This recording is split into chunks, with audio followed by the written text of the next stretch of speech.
Hi, this is Kathy Harshman, Fort Myers, Florida. I just want to give some advice to people who go through a hurricane on things that you should do. One, as everybody knows, pretty obvious, fill up your bathtub as full as you can with water. Now, if you have glass shower enclosures, as you can see, I took rubber matting and I put it between the two doors so they don't rattle. I also stuffed towels on each side so that protects, hopefully, the glass if we get really strong winds from shattering. You also want to make sure you have like a little bucket so that you can scoop the water to flush your toilets in case you run out of water or power and you can't flush your toilet. Now, when you do this, you want to fill the tank portion. You don't want to put it into the actual bottom seat of the toilet. You just want to fill the tank. You also may want to have some Cottonelle wipes, just to have those for some extra cleanliness. Down here, we also have some bleach and toilet bowl cleaner, just in case you're stuck in that room for a long time and unfortunately you have to clean the toilet bowl. Down here on the floor, we've got emergency lights and an emergency lantern to have ready for our lights. Now, you want to prepare all of this way in advance. Don't wait to the day of. We did this 2 days ago. Okay, over here on our sink, you can see I also have filled a bucket of water to wash our hands in, to at least rinse them. And then we also do have sanitizer there. Earlier, again, we went ahead and stocked one of our drawers with supplies.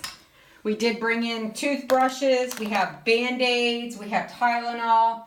We brought in extra glasses, cotton balls, you know, anything. We also found very important is to have these. These are a hanging flashlight. We both have one of those to wear, and they're very powerful. We take these on trips with us, actually, wherever we go. So we do have those in there. You know, just little things that you will need. We also have our radio, because if you lose power, you do need a battery-operated radio, because the news will continue to be broadcast on the radio.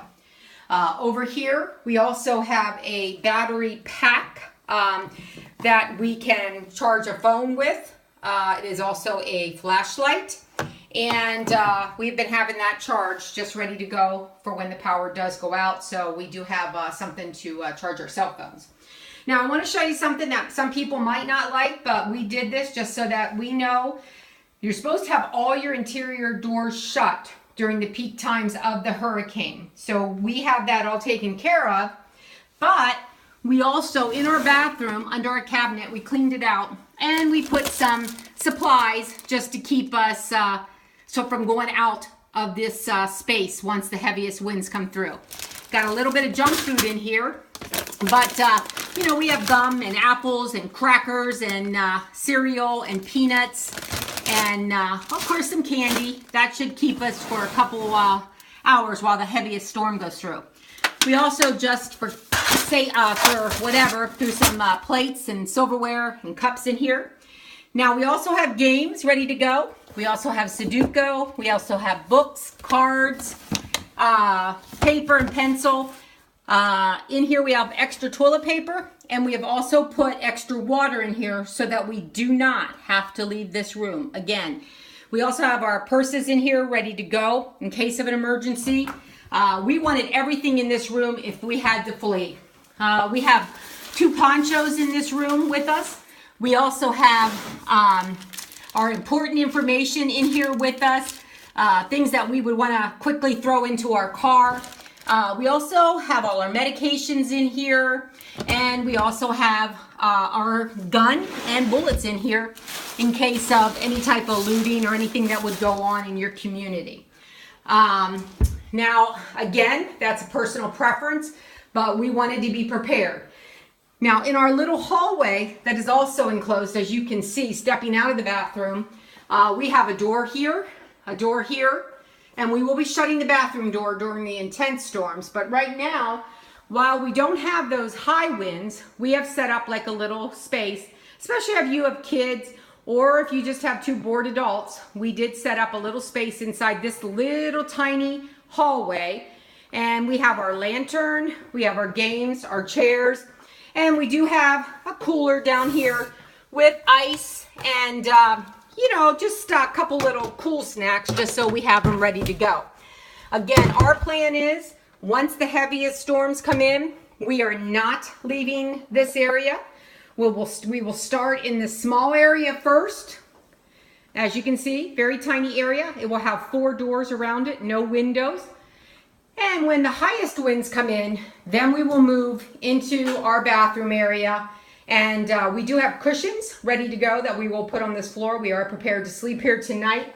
I will just give you a quick peek into this room so you can see that we do have the cushions ready. They are all right here, ready to go. Now again, as soon as we know that it's our time to move into that area, we will throw these cushions onto the floor. I'm not saying this is a proven method, but it is our method. We had Charlie here and we stayed in a similar environment. But again, big tips: fill your bathtub, get your bucket ready, get your wipes ready, get your cleanser ready, because you don't know that person sharing the bathroom with you, just in case you have an emergency, doesn't want to smell it or look at it. We also have our lights, toilet paper, all of our personal stuff ready to go. Water to wash our hands, soap, sanitizer, radio, battery operated thing, battery charger to plug in our cell phone. We have all of our things that we think we may need during the evening or in the early morning during the storm surge.